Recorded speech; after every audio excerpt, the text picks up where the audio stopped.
Assalamualaikum warahmatullahi wabarakatuh.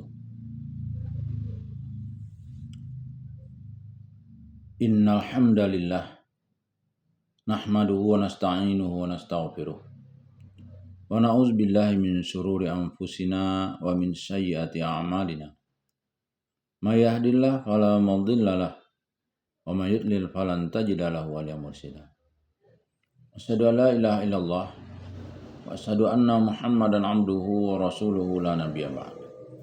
Allahumma shalli wa sallim ala hadzal nabiyil karim Muhammadin sallallahu alaihi wasallam wa ala alihi wa ashabihi ajma'in. Bapak-bapak, ibu-ibu yang saya hormati serta generasi muda yang saya sayangi. Baiklah, pada kesempatan yang berbahagia ini kita akan melanjutkan membaca tafsir Al-Azhar yang disusun oleh Profesor Dr. Hamka, yang pada kesempatan ini kita akan membacakan ayat 74 sampai dengan ayat 76 dari surat An-Nisa, masih pada juz yang kelima. A'udzu billahi minasy syaithanir rajim. Bismillahirrahmanirrahim. Falyuqatil fi sabilillahi alladhina yashruna al-hayatad dunya bil akhirah. وَمَنْ يُقَاتِلْ فِي سَبِيلِ اللَّهِ فَيُقْتَلْ أَوْ يَغْلِبْ فَسَوْفَ نُؤْتِيهِ أَجْرًا عَظِيمًا.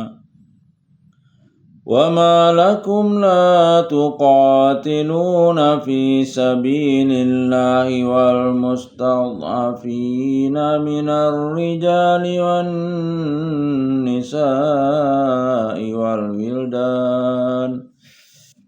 والولدان الذين يقولون ربنا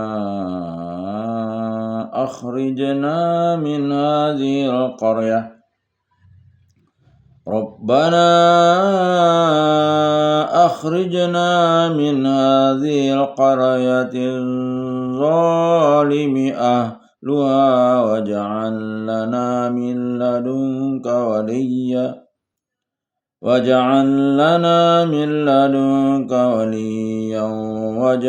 لنا من لدنك نصيرا.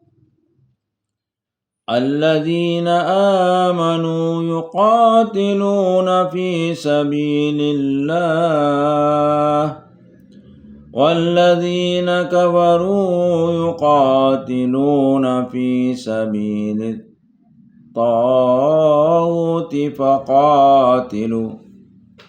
فقاتلوا أولياء الشيطان إن كيد الشيطان كان ضعيفا. Ayat 74. Lantaran itu berperanglah pada jalan Allah orang yang menjual hidup dunia dengan akhirat. Dan barang siapa yang berperang pada jalan Allah lalu dia terbunuh atau menang, maka akan kami berikan untuknya ganjaran yang besar. 75.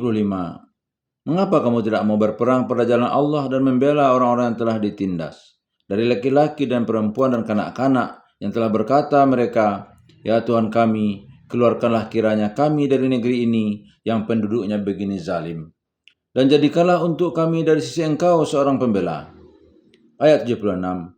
Orang-orang yang beriman berperanglah mereka pada jalan Allah, tetapi orang-orang yang kafir berperang mereka pada jalan Taghut, maka perangilah olehmu pengikut-pengikut setan itu, sesungguhnya tipu daya setan adalah lemah.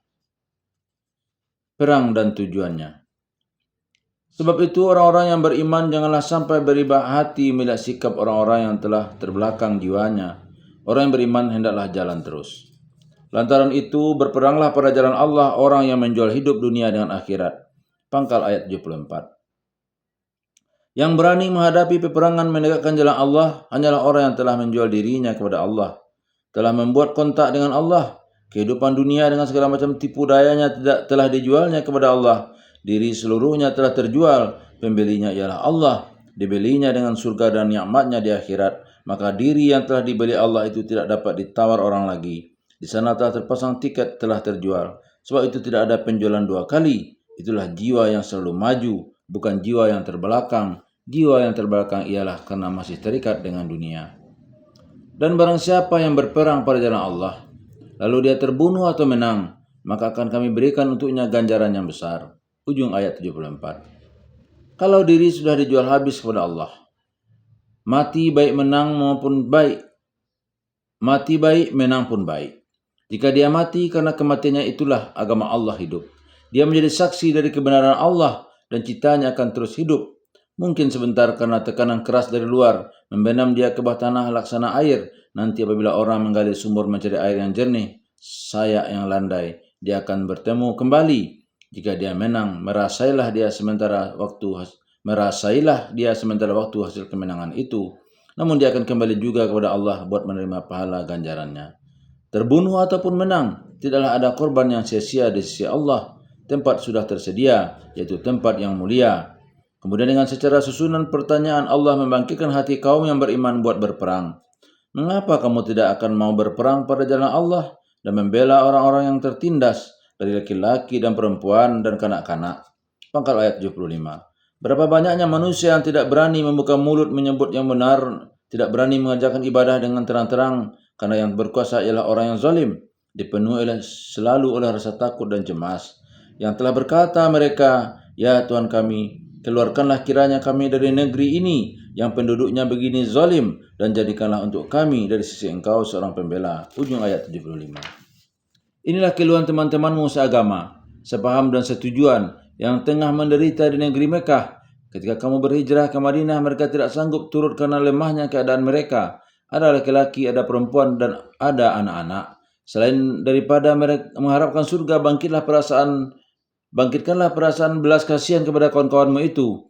Bebaskanlah mereka dari penindasan dengan menempuh peperangan ini. Jadikanlah dirimu menjadi Hizbullah, alat-alat tentara Allah, buat melaksanakan kehendak Allah untuk membebaskan mereka dan mengabulkan doa dan munajat mereka yang tengah menderita. Mereka memohonkan kepada Allah agar dikirimi seorang pemimpin ataupun seorang pembela. Pemimpin mereka ke dalam alam kemerdekaan rohani, pembela mereka dari tindasan musuh. Dalam hati sanubari mereka selalu terbayang harapan, bilakah masanya Nabi Muhammad, pemimpin dan pembela bersama tentara orang beriman, datang membebaskan mereka dari kezaliman. Ayat ini adalah intisari dari tujuan perang Islam, baik di zaman pembangunannya yang pertama sebagai permulaan ayat ini turun maupun untuk selanjutnya. Di dalam surat Al-Hajj ayat 40 sudah diterangkan garis politik perang Islam, yaitu kalau tidak ada pertahanan yang kuat, niscaya akan diseruntuh orang tempat-tempat beribadah, baik sinagog tempat orang Yahudi sembahyang atau gereja dan biara tempat orang Nasrani memuja, apatah lagi masjid tempat orang Islam berjamaah. Dengan ayat ini ditegaskan lagi, yaitu untuk membela orang-orang yang tertindas. Semangat ini berjalan terus sampai dikala tentara Islam menaklukkan Palestina. Penduduk asli Palestina yang beragama Kristen merasa benar-benar bahwa kedatangan Islam ialah membebaskan mereka dari tindasan penguasa Romawi, walaupun mereka satu agama dengan penduduk yang mereka jajah, sehingga Patrik dan uskup Palestina memohon Khalifah Umar bin Khattab yang datang menerima penyerahan mereka atas kota itu. Ayat selanjutnya menegaskan lagi tentang tujuan perang orang mukmin dan perbedaannya dengan tujuan perang orang kafir. Orang-orang yang beriman berperanglah mereka pada jalan Allah, tetapi orang-orang yang kafir berperanglah mereka pada jalan Tauhid. Pangkal ayat 76. Tentang arti Tauhid telah banyak kita uraikan sebelum ini. Dari rumpun kata tughyan, yaitu sewenang-wenang, kesewenang-wenangan, nafsu angkara murka, ambisi, gila kekuasaan, sehingga kadang-kadang telah mengambil hak Allah. Maka peperangan orang kafir adalah dari dorongan nafsu Tauhid. Sebab itu diperintahkanlah orang yang beriman memerangi Tauhid. Sebab sumber ilham Tauhid bukan dari Allah, melainkan dari setan. Maka perangailah olehmu pengikut-pengikut setan itu. Sesungguhnya tipu daya setan adalah lemah. Ujung ayat 76. Berperang mempertahankan sabilillah adalah berdasar iman, sedang peperangan pengikut setan berdasar kepada hawa nafsu angkara murka. Auliaur Rahman berhadapan-hadapan dengan auliaus syaitan, tetapi tipu daya setan tidaklah akan lama sebab dasarnya amat lemah. Setanlah yang selalu membisikkan dan memberi advice kepada pengikut-pengikutnya itu, memujikan kezaliman dan kejahatan. Setanlah yang senang sekali kalau negeri kacau, bangunan hancur dan manusia musnah. Tidak apa, kata setan, sebab dendam hatinya akan dilepas. Tetapi dasarnya lemah, sebab itu tidak juga akan menang. sudah menjadi sunatullah di alam ini. Yang benar selalu bertentangan dengan yang salah, yang hak dengan yang batil. Namun yang hak tetap di atas dan yang batil runtuh ke bawah. Dalam pergumulan pendirian benar dan pendirian yang salah, yang lebih kekal ialah yang lebih sesuai dengan irama hidup manusia. Batil bisa menang sebentar, namun dia akan sirna sebagaimana sirnanya embun pagi apabila matahari telah naik. Orang yang berperang pada jalan Allah ialah menuntut masyarakat yang lebih sempurna, yang adil dan makmur, yang semua manusia bebas memuja Tuhannya dan hilang penindasan manusia atas manusia. Kalau ini belum tercapai, mereka belum berhenti, dan mana yang telah tercapai mereka pertahankan. Tetapi kaum kafir bila berperang karena penasihatnya ialah setan, maksud mereka yang utama ialah balas dendam, berkuasa meskipun tidak atas kebenaran, memperbudak dan menindas sesama manusia untuk kepentingan syahwat dan nafsu angkara, sehingga diselemah selalu berinang air mata, bahkan air mata darah. Maka di antara hak dan batil selalulah berperang. Yang batil akan selalu timbul kalau yang hak tertidur dan terlengah. Pembela yang hak sekali-kali tidak boleh lemah hati dan tidak boleh putus asa. Karena keteguhan hati sebab sucinya cita-cita adalah sumber kekuatan yang hakiki, sumber ilham akan menghadapi segala kesulitan. Perang seperti inilah yang boleh dikatakan jihad fisabilillah, yaitu perang karena mempertahankan agama. Maka perang kerajaan Turki Utsmani dengan kerajaan Iran Safawi di abad-abad ke-18 bukanlah jihad fisabilillah. Penaklukan Raja-Raja Utsmani ke tengah tanah Islam sendiri di abad-abad ke-16 sehingga tidak dapat lagi kekuatan kerajaan-kerajaan Islam dipergunakan untuk membela nasib berjuta-juta kaum muslimin di Andalusia atau Spanyol sampai akhirnya terusir habis bukanlah jihad fisabilillah, tetapi peperangan Imam Bonjol, Pangeran Diponegoro, Tengku Cik di Tiro, dan umumnya peperangan negeri-negeri Islam mengusir penjajahan kafir. Asal niat sejak semula tegak, termasuklah perang fisabilillah.